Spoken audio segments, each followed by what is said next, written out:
Hey guys, welcome back to my YouTube channel, The Medicos World, and I am your mentor, Rupali Sharma. तो students, आज हम लोग करेंगे organism and population chapter class 12th का in just one shot. So let's get started.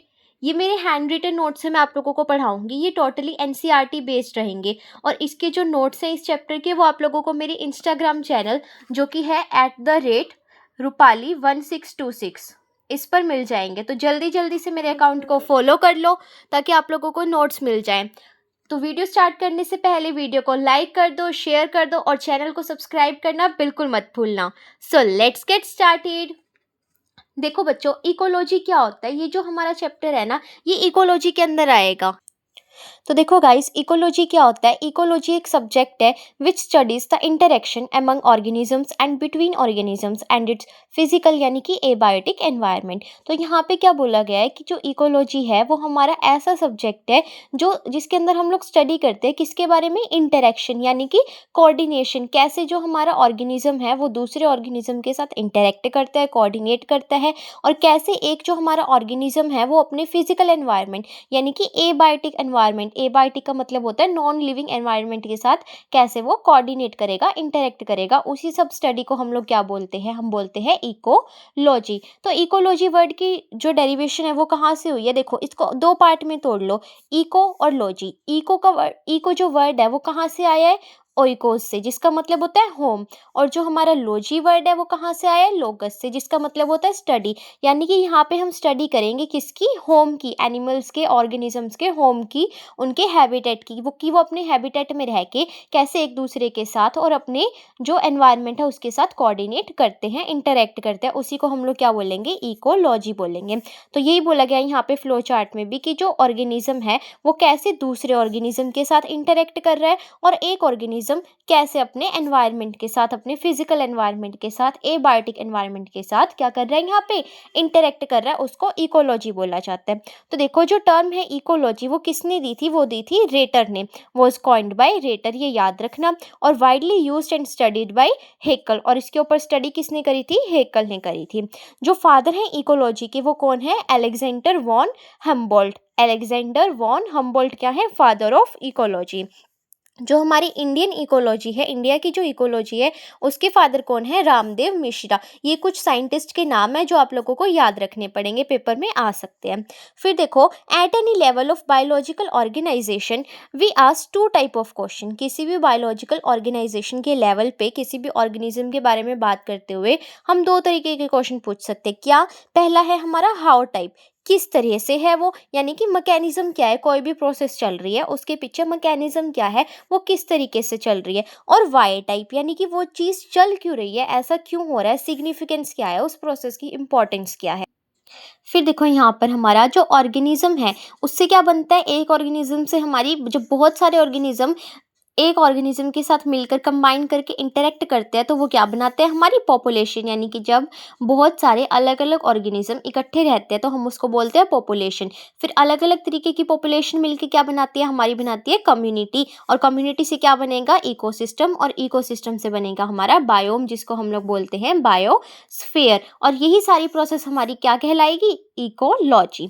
तो ecology concern with 4 level of organization. सबसे पहला है ऑर्गेनिज्म, सेकंड है पॉपुलेशन, थर्ड है कम्युनिटी एंड फोर है बायोम. इन चारों के बारे में ही हम यहाँ पर क्या करने वाले हैं, स्टडी करने वाले हैं. ऑर्गेनिज्म के बारे में, पॉपुलेशन के बारे में, कम्युनिटी एंड बायोम के बारे में. फिर ये हमारी एनसीईआरटी की कुछ इंपॉर्टेंट लाइन्स है, इनको ध्यान से देख लो एक बार. ये एज इट इज एनसीईआरटी से ली गई हैं.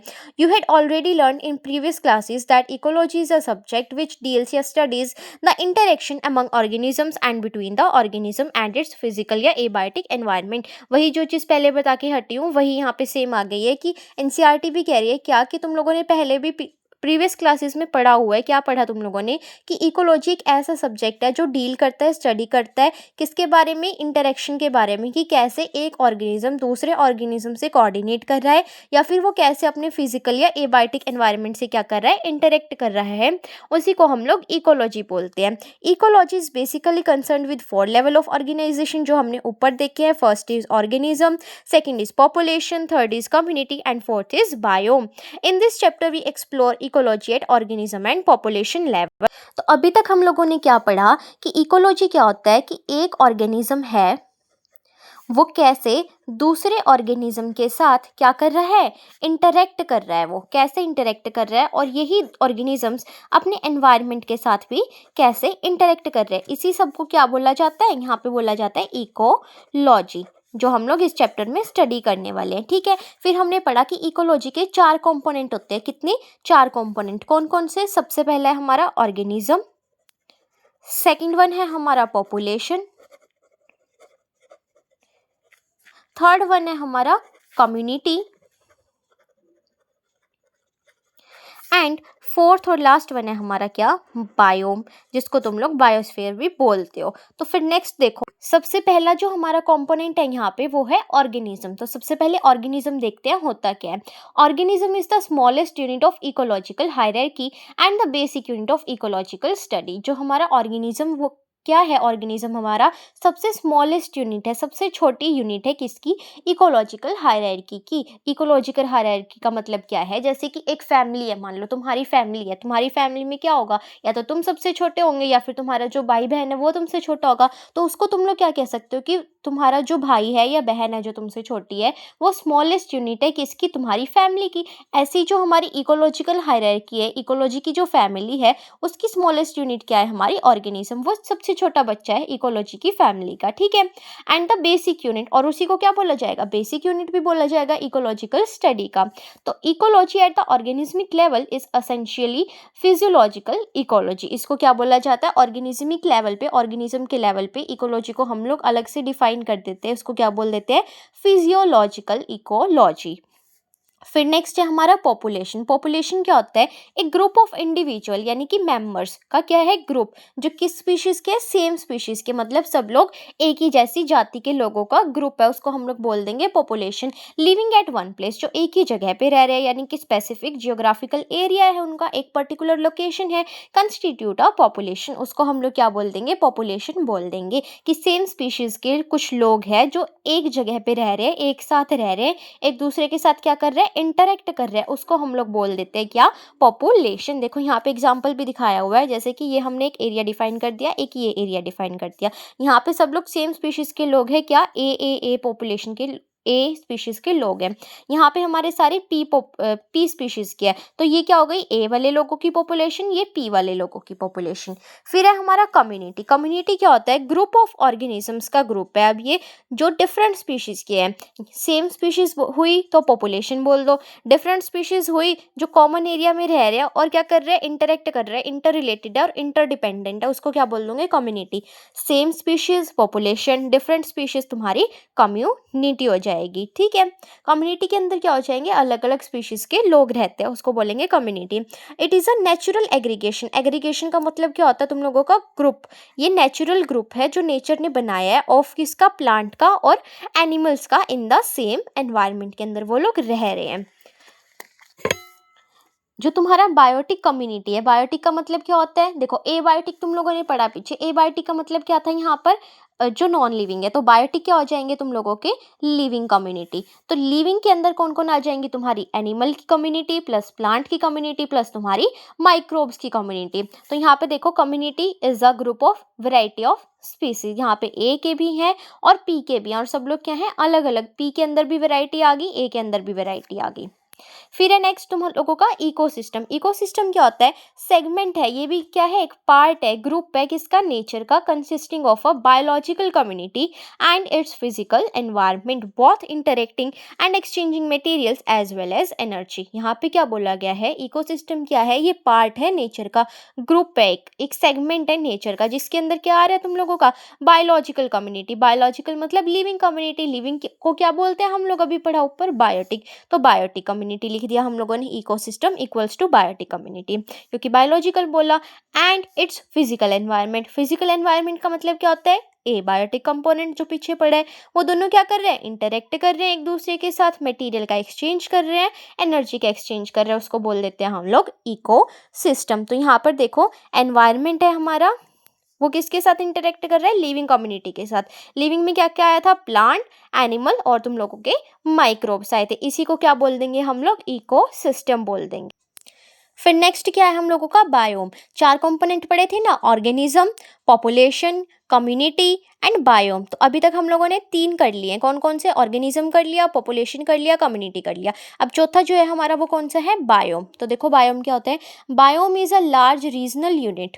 ये क्या है, लार्ज, बड़ी, रीजनल यानी कि एक स्पेसिफिक रीजन को बोला गया है, रीजनल यूनिट है, डीलिमिटेड जिसकी लिमिट्स जो है by a specific climate zone, यानी कि वहाँ पे जो रीजनल यूनिट है हमारी, एक पर्टिकुलर लोकेशन, एक पर्टिकुलर जगह है जहाँ पे हमारा जो क्लाइमेट जोन है, यानी कि टेम्परेचर, प्रेसिपिटेशन, रेनफॉल, ये तुम लोगों का क्या है, स्पेसिफिक है। मतलब जैसे कि मान लो डेजर्ट है, डेजर्ट क्या है तुम लोगों का, बायोम। डेजर्ट के अंदर क्या रहता है, टेम्परेचर बहुत ज़्यादा हाई रहता है। तो हर डेजर्ट में ही हाई रहता है ना, ऐसा तो नहीं है कि किसी डेजर्ट में कम रहता है और किसी में एक्सट्रीम हाई रहता है, किसी में बिल्कुल ही कम रहता है। नहीं, वहाँ पे एक स्पेसिफिक क्लाइमेट जोन रहता है, having a particular major vegetation zone, जहाँ पे कुछ वेरियस टाइप के प्लांट्स रहते हैं जिनको फ्लोरा बोला जाता है एंड इट्स एसोसिएशन फोना बोला जाता है। ठीक है, example tundra desert, temperate deciduous forest and tropical rain forest आ जाएगा। फिर ये कुछ एनसीईआरटी की लाइन्स आ गई हैं दोबारा से, इसको अच्छे से देख लेते हैं।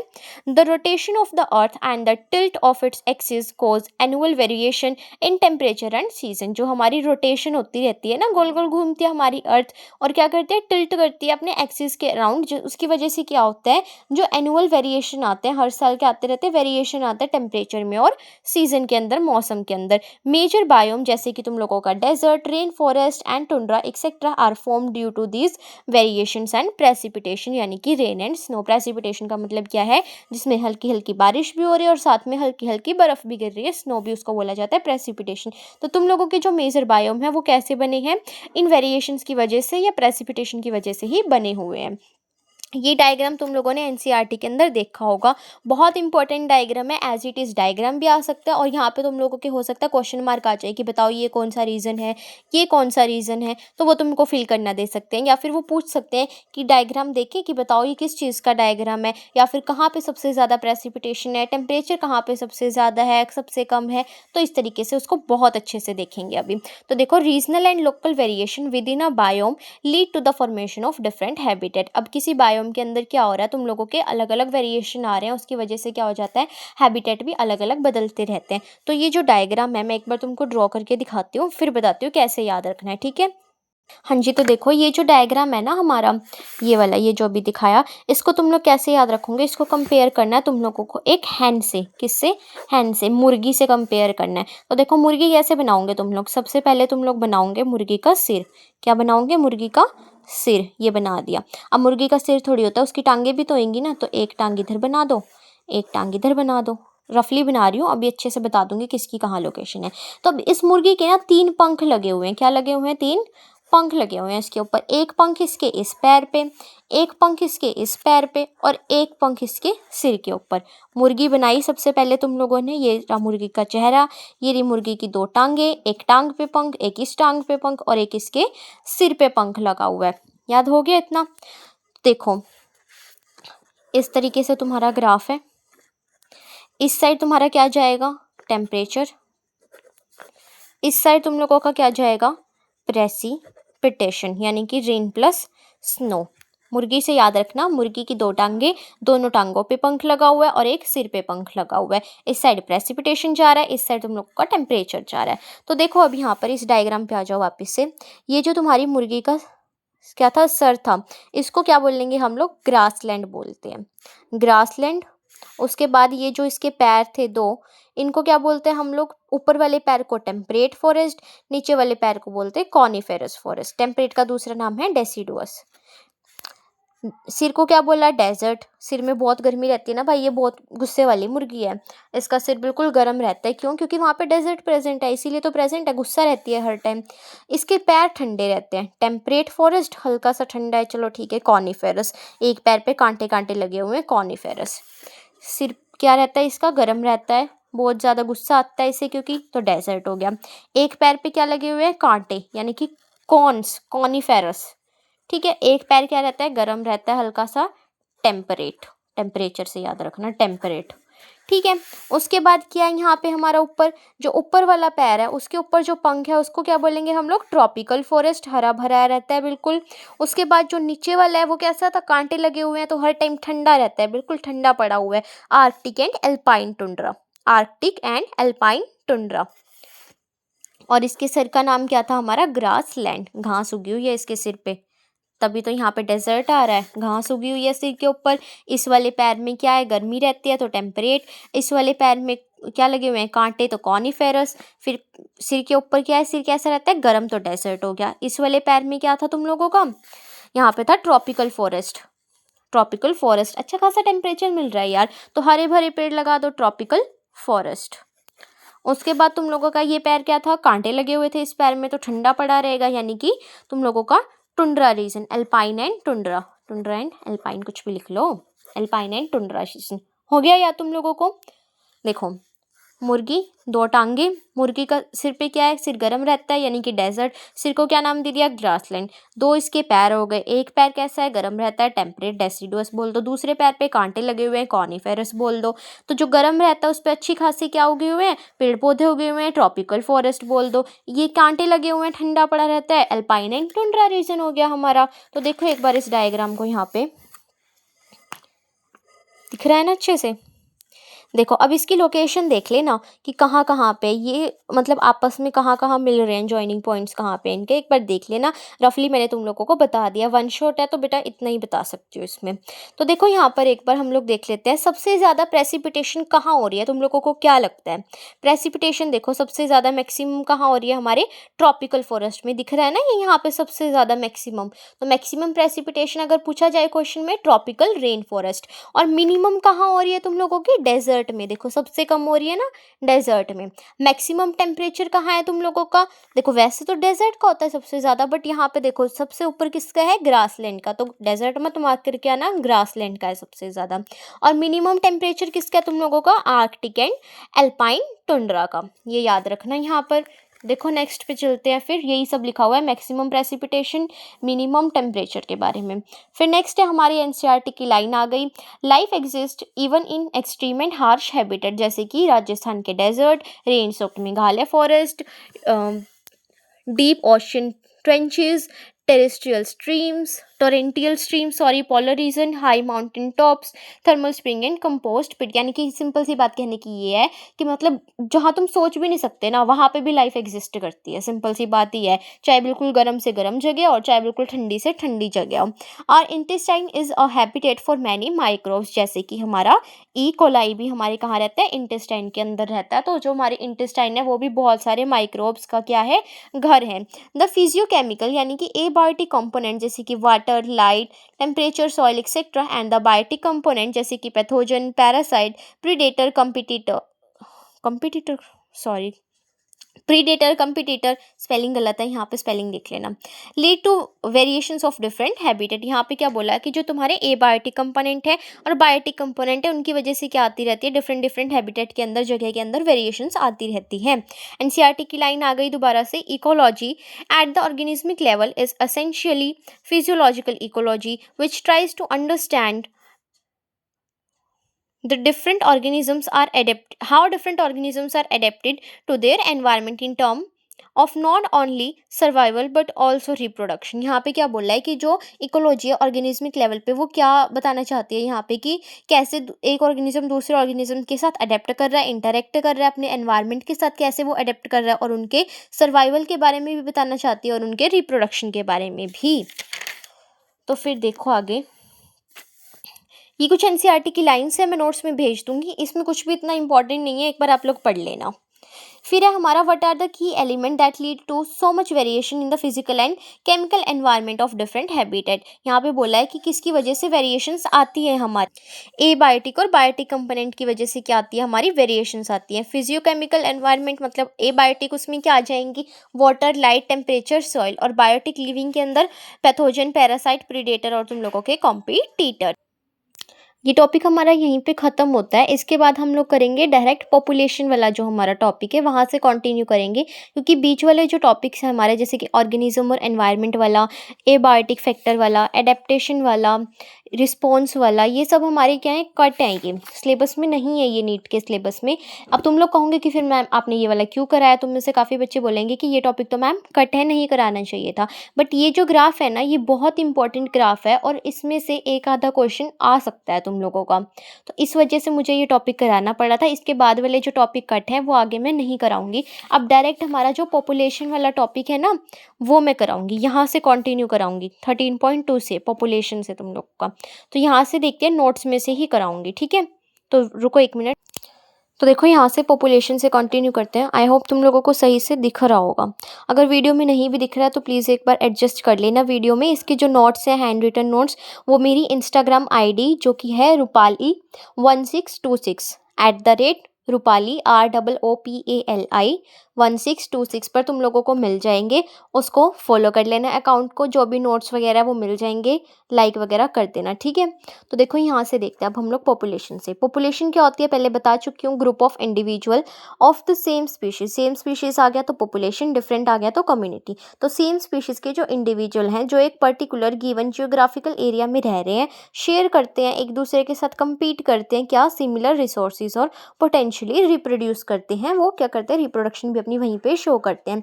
एग्जाम्पल क्या आ जाएगा, और रैट्स इन अ एब्डोम्ड वैली, एक एब्डोम्ड वैली के अंदर रैट्स रहते हैं। Teak wood trees in a forest trap, ये सब इसके क्या है, एग्जाम्पल हो जाएंगे।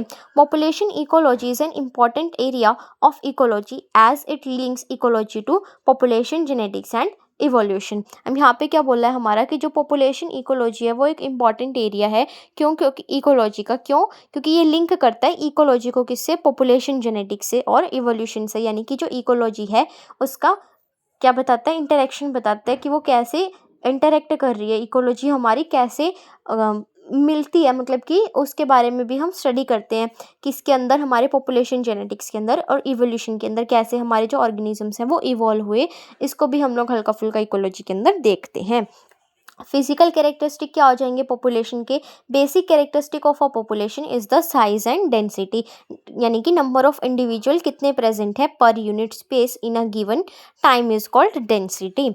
कि कितने हमारे जो पॉपुलेशन है उसका क्या साइज़ है या फिर उसकी क्या डेंसिटी है, मतलब कितने इंडिविजुअल एक पर्टिकुलर टाइम पे एक पर्टिकुलर जगह पे प्रेजेंट है, उसको बोला जाता है पॉपुलेशन की डेंसिटी या फिर उसका साइज़। जो साइज़ और डेंसिटी है वो अफेक्ट होते हैं 4 प्राइमरी पॉपुलेशन पैरामीटर से। 4 ऐसे कंपोनेंट है पॉपुलेशन के, 4 पैरामीटर है जो हमारे साइज़ को या डेंसिटी को पॉपुलेशन की क्या करते हैं, अफेक्ट करते हैं। वो 4 कौन कौन से हैं, नेटिलिटी जिसको हम लोग बोलते हैं बर्थ रेट, मोर्टेलिटी जिसको बोला जाता है डेथ रेट, एमिग्रेशन यानी कि कितने स्पीशीज़ वहाँ से जा चुके हैं, इमिग्रेशन मतलब कि कमिंग स्पीशीज़ कितने नए वहाँ पर क्या हुए हैं और ऐड हुए हैं। तो कैसे याद रखोगे, नेटिलिटी मतलब न्यू, नया बच्चा पैदा हो रहा है भाई, नेटिलिटी नया बच्चा पैदा हुआ है। मोर्टेलिटी मर गया वो, death rate. Immigration, E for exit, E for क्या है तुम लोगों का, एग्जिट, कितने वहाँ से चले गए, कितनों ने एग्जिट ले लिया, गोइंग स्पीशीज़। और इमिग्रेशन मतलब एंटर कितने कर रहे हैं, कमिंग स्पीशीज़ तुम लोगों के। तो फिर नेक्स्ट देखो कौन कौन से पॉपुलेशन एट्रीब्यूट पढ़े तुम लोगों ने। यहाँ पर पढ़ेंगे हम लोग पॉपुलेशन के एट्रीब्यूट्स। ये क्या थे, पैरामीटर जो पीछे पढ़े, ये क्या है, एट्रीब्यूट्स। पॉपुलेशन डेंसिटी के बारे में पढ़ेंगे, बर्थ रेट डेथ रेट के बारे में पढ़ेंगे, सेक्स रेशियो पढ़ेंगे हम लोग की मेल का कितना है, फीमेल का कितना है, यहाँ पर चिल्ड्रन का कितना, और हम लोग क्या पढ़ेंगे, डिफरेंट डिफरेंट एज पिरामिड्स पढ़ने वाले हैं। तो सबसे पहला जो हमारा पॉपुलेशन एट्रीब्यूट है वो है बर्थ रेट, जिसको बोला था नया बच्चा पैदा हुआ भाई, नेटिलिटी। तो देखो it refer to per capita birth, कि कितने बर्थ हुए हैं एक गिवन जगह पर एक गिवन टाइम पीरियड के अंदर, उसको बोला जाएगा birth rate, number of birth per unit time. In A pond, एक पॉन्ड के अंदर 20 लोटस प्लांट है लास्ट ईयर, ठीक है। रिप्रोडक्शन के बाद 8 नए प्लांट और ऐड हो गए वहाँ पे, 20 पहले से थे, 8 वहाँ पर और ऐड हो गए, नए आ गए। हैंस द करंट पॉपुलेशन कितनी हो गई, 28। तो यहाँ पर बोलेंगे बर्थ रेट बताओ कितना है। तो बर्थ रेट कैसे निकालोगे, बाय में लिखते हैं पुराने वाले, कितने थे पुराने तुम लोगों के, 20, और नए कितने ऐड हुए हैं, 8। तो कितना आ गया बर्थ रेट, 0.4 आ गया तुम लोगों का। 0.4 ऑफ स्प्रिंग पर लोटस पर ईयर वहाँ पे क्या हुए, पैदा हुए। और अगर पर कैपिटा पूछा जाए तो तुम लोग कैसे निकाल सकते हो, यहाँ पर न्यू, नए कितने आए, अब कितने हो गए थे टोटल 28। 28 में से कितने गए, पहले कितने थे 20, यानी कि 8 8/20 0.4, वही सेम ही बात है। तो नेक्स्ट देखो, नेक्स्ट है तुम लोगों का डेथ रेट, कितने मोर गए, मोर्टेलिटी कितनी है तुम लोगों की। It refers to per capita death, कितनी डेथ हुई है। 4 individual in a laboratory population of 40 fruit flies died. 40 fruit flies थी, उनमें से 4 क्या हो गई, मर गई एक हफ्ते के अंदर। Hence the death rate is equal to 4/40। तो यहाँ पर हम लोगों को निकालना है क्या, डेथ रेट। तो देखो यहाँ पर कैसे निकालोगे, कितने मरे, 4, ठीक है। तो तुम लोगों को यहाँ पे डेथ रेट निकालना है, ठीक है। डेथ रेट यहाँ पे तुम लोगों का दिया है 4/40, तो कितना हो जाएगा, 1/10 हो जाएगा तुम लोगों का। तो 4 इंटू 1/10 कितना हो गया तुम लोगों का, 0.1%। यहाँ पे रुको बेटा, यहाँ पे ये आएगा 40 आएगा यहाँ पे, क्योंकि 40 दिया हुआ है ना, 4/40। तो 4/40 कितना हो जाएगा तुम लोगों का, 0.1%। 1/10 आ जाएगा ना यहाँ पे, तो 0.1% ऐसे आएगा। 0.1% इंडिविजुअल यानी कि फ्रूट फ्लाई पर वीक क्या हो गया तुम लोगों के, मर गए हैं। सेक्स रेशियो देखो यहाँ पे क्या होता है, population has a sex ratio. 60% population क्या है, फीमेल है, और 40% क्या है, मेल है। एज पिरामिड क्या होता है तुम लोगों का, जो लास्ट एट्रीब्यूट है, एक और रह जाएगा इसके बाद डेंसिटी, लास्ट सेकंड देखो age pyramid. It is the structure obtained when the age distribution क्या है, कितने percent individual of a given age या फिर age group is plotted for the population, कि पॉपुलेशन में से कितने परसेंट हमारे पास जो इंडिविजुअल हैं वो किस पर्टिकुलर एज के हैं, उसको हम लोग क्या करते हैं, एज डिस्ट्रीब्यूशन पिरामिड के अंदर दिखाते हैं, उसका पिरामिड बनाते हैं, ठीक है। तो उसको बोला जाता है एज पिरामिड। एज वाइज बताना कि कितने परसेंट लोग किस एज के हैं। For a human population age pyramid generally show age distribution of male and female in a combined diagram. Human population के अंदर हम लोग यहाँ पे किस किस का एज पिरामिड बनाते हैं, मेल और फीमेल का कंबाइंड डायग्राम के अंदर बनाया जाता है यहाँ पर। तो देखो यहाँ पे दिखाए हुए representation of age pyramid for human population. देखो सबसे नीचे ये तुम लोगों के ग्रोथ स्टेटस है, एक्सपेंडिंग, देखो एक्सपेंड कर रहा है ना, ये बढ़ रहा है, ऊपर ग्रोथ कर रहा है। ये क्या तुम लोगों का स्टेबल है, बेल शेप का, ये ट्राइंगुलर शेप, बेल शेप। और ये तुम लोगों का डिक्लाइनिंग, देखो नीचे जाके डिक्लाइन हो रहा है, ऊपर जाके भी डिक्लाइन हो रहा है। यहाँ पे ग्रोथ तो नहीं कर रहा ना, ये ग्रोथ तो क्या होती है कि नीचे तुम लोगों का बढ़ रहा है यहाँ पर, लेकिन यहाँ पे क्या हो रहा है, डिक्लाइन हो रहा है, कम हो गया। तो ये कैसा है, अर्न शेप का। देखो यहाँ पर प्री रिप्रोडक्टिव स्टेज में तुम लोगों का ब्रॉड बेस है, रिप्रोडक्टिव में कम हुआ, पोस्ट रिप्रोडक्टिव में तुम लोगों का बेस क्या हो गया, और कम हो गया। तो क्या हो गया यहाँ पे, तो यहाँ पर तुम लोगों की क्या हो रही है, तुम लोगों को ग्रोथ दिख रही है, क्योंकि यहाँ पे जो पोस्ट रिप्रोडक्टिव है यानी कि जो बूढ़े लोग हैं उनकी पॉपुलेशन क्या है तुम लोगों की, कम है यहाँ पे, है ना, एज्ड लोगों की। और जो रिप्रोडक्टिव और प्री रिप्रोडक्टिव है उनकी क्या है, ज़्यादा। तो यहाँ पे ग्रोथ शो हो रही है। फिर नेक्स्ट है हमारा स्टेबल, कि यहाँ पे दोनों क्या है, लगभग इक्वल हैं, स्टेबल हैं। और यहाँ पे क्या हो रहा है, तुम लोगों का डिक्लाइन हो रहा है, क्योंकि जो बच्चे हैं उनकी क्या हो गई, पॉपुलेशन बहुत ही ज़्यादा कम हो चुकी है, तो डिक्लाइनिंग हो जाएगा। फिर है पॉपुलेशन साइज, यानी कि पॉपुलेशन डेंसिटी क्या होता है यहाँ पर, जिसको हम लोग एन से डिनोट करते हैं, कैपिटल एन से। It is the number of individual of a species per unit area और वॉल्यूम, की एक यूनिट एरिया के अंदर कितने इंडिविजुअल एक स्पीशीज के तुम लोगों के प्रेजेंट है, उसको बोला जाता है population density. Example, population density of Siberian crane at Bharatpur wetland in any year is less than 10। फिर यहाँ पे दूसरा एग्जाम्पल क्या है, it is million of Chlamydomonas in a pond, एक पॉन्ड के अंदर मिलियंस ऑफ क्लेमाइडोमोनास रहते हैं। Population size is also measured in percent cover of biomass, से भी इसको बताया जाता है कि कितना बायोमास नया प्रोड्यूस हुआ है, कितना डिके हुआ है।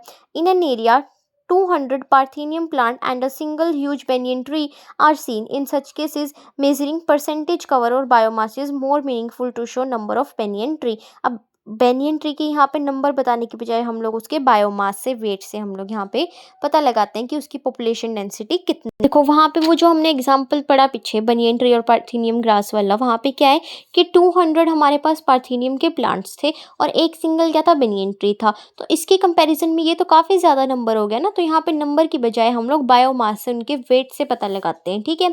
तो टोटल नंबर क्या है, डिफ़िकल्ट मेजर है ह्यूज पॉपुलेशन के लिए। इस केसेस के अंदर हम लोग क्या करते हैं, relative relative population density without knowing absolute population density is used. Biomass का हम लोग यूज़ करते हैं रिलेटिव, लगभग आसपास वाली पॉपुलेशन डेंसिटी मेजर कर लेते हैं, उसी को क्या बोला जाता है कि वही हमारी एवरेज पॉपुलेशन डेंसिटी है, जो इक्वल होगी हमारे टोटल पॉपुलेशन डेंसिटी के, जो रिलेटिव वाली है। फिर यहाँ पे बोला कि total number of fishes catch पर ट्रैप। एक बार तुम लोगों ने क्या किया, ट्रैप डाला। मछुआरे क्या करते हैं, ट्रैप डालते हैं ना, जाल बिछाते हैं मछलियों को कैच करने के लिए। तो एक ट्रैप के अंदर, एक जाल के अंदर कितनी मछलियाँ आई, वो क्या हो जाएगी, तुम्हारी मछलियों की टोटल पॉपुलेशन डेंसिटी हो जाएगी उस लेक की। In some cases indirect estimation of population size is performed. इस केस के अंदर हम लोगों ने क्या किया, इनडायरेक्ट पॉपुलेशन साइज को परफॉर्म किया। फिर हमारा एग्जाम्पल क्या है कि टाइगर का हम लोगों ने सेंसस किया, वहाँ पे जनसंख्या करी टाइगर की, किसमें, नेशनल पार्क में और टाइगर रिजर्व में, बेस्ड ऑन पग मार्क की, उसकी कितने जो पैरों के निशान है उसके बेसिस पे, या फिर फिक्कल पैलेट के बेस पे उसके एक्सक्रीटा कितनी अमाउंट में हम लोगों को मिल रहा है। तो उस हिसाब से हम लोगों ने देखा कि अच्छा इतना एक्सक्रीटा, इतने पग मार्क्स हैं यहाँ पे, तो हम लोगों को लगता है इतने टाइगर इस एरिया के अंदर प्रेजेंट होंगे हमारे। फिर नेक्स्ट है हमारा पॉपुलेशन ग्रोथ, की पॉपुलेशन कैसे ग्रो कर रही है, उसको किस किस टर्म से डिनोट करते हैं, तो वो देखते हैं। The population size change depending on factors like food availability, predation, pressure and weather. यहाँ पे जो पॉपुलेशन का साइज है वो क्या होता रहता है, चेंज होता रहता है। किस किस फैक्टर पे डिपेंड करता है वो, फूड की अवेलेबिलिटी, कितना खाना वहाँ पे। देखो, एक तुम्हारे पास एक जगह पे थोड़ा सा खाना है, एक जगह पे तुम्हारे पास अच्छे खासा भंडार भरे पड़े हैं खाने के, तो तुम कहाँ जाना चाहोगे। पहले तुम यहाँ रहते थे, तुमने देखा यहाँ पे बहुत सारा खाना है भाई, तुम इस घर को छोड़ दोगे, यहाँ शिफ्ट हो जाओगे ना, यहाँ पे अच्छा तुम लोगों को रिसोर्सेज मिल रहे हैं। तो फूड की अवेलेबिलिटी से क्या पता लग रहा है, पॉपुलेशन का साइज की कहाँ ज़्यादा पॉपुलेशन है। प्रीडेशन, कि कोई तुम लोगों का शिकार तो नहीं कर रहा है, यहाँ पे तुम लोगों के गुंडे मवाली तुमको मार रहे हैं, तो तुम लोगों ने शिफ्ट कर लिया। प्रेडेशन हो रही थी क्योंकि यहाँ पे प्रेशर की वजह से तुम लोगों के ऊपर दबाव बनाया गया, वेदर की वजह से, ठीक है, कि क्लाइमेट में चेंज आ गया।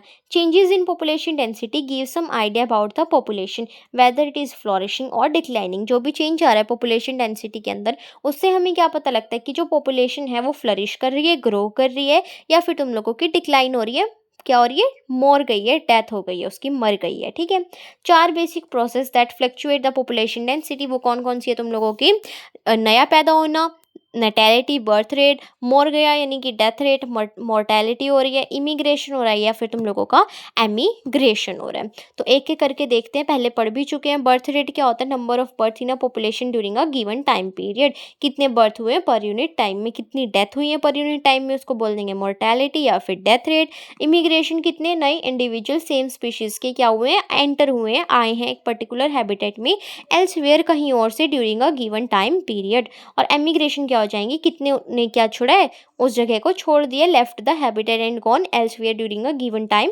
पीरियड। जो नेटैलिटी है और इमिग्रेशन है वो क्या कर रही है, इंक्रीज कर रही है पॉपुलेशन को, क्योंकि देखो यहाँ पे देखो, जो तुम्हारा नेटैलिटी है, बी से डिनोट करूँ बर्थ रेट को, नेटैलिटी को, ठीक है, और इमिग्रेशन मतलब आई तुम लोगों का, वो क्या हो रहा है, किसी पॉपुलेशन के अंदर एंटर कर रहे हैं ना, नए बच्चे पैदा हो रहे हैं और कोई कहीं और से आ रहा है, तो वो क्या करेंगे, पॉपुलेशन को बढ़ा देंगे। मान लो पहले यहाँ पे 5 लोग रहते थे, ठीक है, 2 बच्चे और पैदा हो गए, और क्या हो गया, 2 लोग और आ गए, तो कितने हो गए, 5 तो पहले थे ही, 7 और 9 हो गई अब यहाँ की पॉपुलेशन। और जो तुम लोगों की डेथ रेट है और तुम लोगों का इमिग्रेशन है, तुम लोगों की डेथ रेट है और तुम लोगों का एमिग्रेशन है। डेथ रेट देखो, यहाँ पे पहले 5 लोग, 10 लोग लगा लो, यहाँ पे पहले 10 लोग रहते थे, 2 इनकी डेथ हो गई, 2 की, कितने बच गए, 8, 2 लोग और छोड़ के चले गए, तो कितने बच गए, यहाँ पे 6 ही बच गए ना, पहले 10 से 6 आ गए, तो डिक्रीज हो गई ना पॉपुलेशन। यहाँ पे 5 रहते थे, 9 हो गए, तो क्या हो गई, बढ़ गई, कि पॉपुलेशन बढ़ रही है या पॉपुलेशन घट रही है, ये तुम लोगों की इन्हीं 4 चीज़ों पर डिपेंड करता है। फिर है तुम लोगों की एक इक्वेशन जो एनसीईआरटी की है, एज इट इज तुम लोगों को याद करनी पड़ेगी और कोई ऑप्शन नहीं है। If N is the population density at given time, N क्या है, पॉपुलेशन डेंसिटी है गिवन टाइम पे, डोंट वरी मैं याद करा दूंगी, मजाक कर रही हूँ। टी टाइम पे तुम लोगों की एन पॉपुलेशन है, यानी कि टी टाइम पे एन पॉपुलेशन है, N T, then its density at the time T+1 पे कितनी होगी, मतलब उसमें कुछ नए लोग आए भी हैं, कुछ चले भी गए हैं, तो कितनी तुम लोगों की पॉपुलेशन डेंसिटी होगी वो देखते हैं यहाँ पे। तो एन पॉपुलेशन डेंसिटी, टाइम क्या है, T+1 पे कितनी होगी, जितने पहले थे वो तो है ही है यहाँ पे, और क्या हो गए, कितने नए ऐड हुए हैं, माइनस कितने वहाँ से चले गए हैं, कितने वहाँ पे ऐड हुए, नए आए हैं वहाँ पे, माइनस कर दो कितने वहाँ से चले गए हैं, और उन सारों को टोटल कर दो कितनी वहाँ पे प्रेजेंट है। अरे देखो यार, सिंपल सी बात है, अभी तो बताया। यहाँ पे मान लो टोटल 10 लोग रहते थे पहले, ठीक है। अब हमें आज के प्रेजेंट टाइम पे बताना है, तो पहले के 10 तो रह ही रहे हैं, वहाँ पे 2 बच्चे और पैदा हो गए, वहाँ पे 2 लोग और आ गए वहाँ पे, ठीक है। तो कितने हो गए, 4 हो गए ना। माइनस तुम लोगों को यहाँ पे क्या करना है, इसमें से कि कितनी डेथ हो गई वहाँ पे। हमने मान लिया वहाँ पे 1 डेथ हुई है और एमिग्रेशन कोई आया ही नहीं है वहाँ पे। क्या लगाएँ? चलो 1 आ गया है, 1 आ गया है, यानी कि -2, तो कितना हो गया 2 + 10 चल ही रहा है साथ में। तो कितने हो गए, 12 हो गई। पॉपुलेशन फ्लरिश कर गई वहाँ पे, क्योंकि आए ज़्यादा लोग हैं, डेथ कम की हुई है। तो पॉपुलेशन डेंसिटी n, इसको कौन कौन से फैक्टर अफेक्ट कर रहे थे? 4 फैक्टर। नेटेलिटी, इसको इंक्रीज करने में हेल्प कर रहा था। इमिग्रेशन भी इंक्रीज कर रहा था। मॉर्टेलिटी डिक्रीज कर रहा था। और एमिग्रेशन भी क्या कर रहा था? डिक्रीज कर रहा था पॉपुलेशन डेंसिटी को। पॉपुलेशन डेंसिटी इंक्रीज होती है अगर B+I मोर है, जो अभी हम लोग यहाँ पे एग्जांपल देख कर हटे हैं। B+I ज़्यादा था ना, हमारा 4 था, और यहाँ पे D+E कितना था? 2 था। तो पॉपुलेशन क्या हुई थी? इंक्रीज हुई थी। तो पॉपुलेशन क्या हो जाएगी हमारी? इंक्रीज होएगी भाई, इंक्रीज होएगी, क्योंकि B+I मोर है और D+E क्या है हमारा? डिक्रीज हो जाएगी अगर ये ज़्यादा हुआ तो। देखो सिंपल सी बात है, ज़्यादा बंदे आ रहे हैं यहाँ पे हमारे, तो पॉपुलेशन इंक्रीज हुई। और अगर ज़्यादा बंदे मर रहे हैं हमारे, तो क्या हो जाएगी? डिक्रीज हो जाएगी। अंडर नॉर्मल कंडीशन, जो तुम्हारा बर्थ और डेथ है, वो इम्पॉर्टेंट फैक्टर है इन्फ्लुएंसिंग पॉपुलेशन डेंसिटी। तुम्हारा जो बर्थ रेट और डेथ रेट है वो क्या करता है? अफेक्ट करता है तुम लोगों की पॉपुलेशन डेंसिटी को। इमिग्रेशन और एमिग्रेशन भी क्या करता है? अफेक्ट करता है। For example, for a colonizing new habitat, immigration may be more significant to population growth than the birth rate. कोई अभी अभी नई कॉलोनी बसी है, वहाँ पे कितने ज़्यादा लोग नए नए आ रहे हैं, वो ज़्यादा मैटर कर रहा है पॉपुलेशन ग्रोथ के लिए then compare to birth rate की। जितने पहले रहते थे वहाँ पे, उनमें कितने पैदा हुए हैं। मान लो एक ही पैदा हुआ वहाँ पे, एक ही रिप्रोडक्टिव स्टेज का कपल हो सिर्फ, लेकिन आने तो किसी भी एज के आ सकते हैं ना वहाँ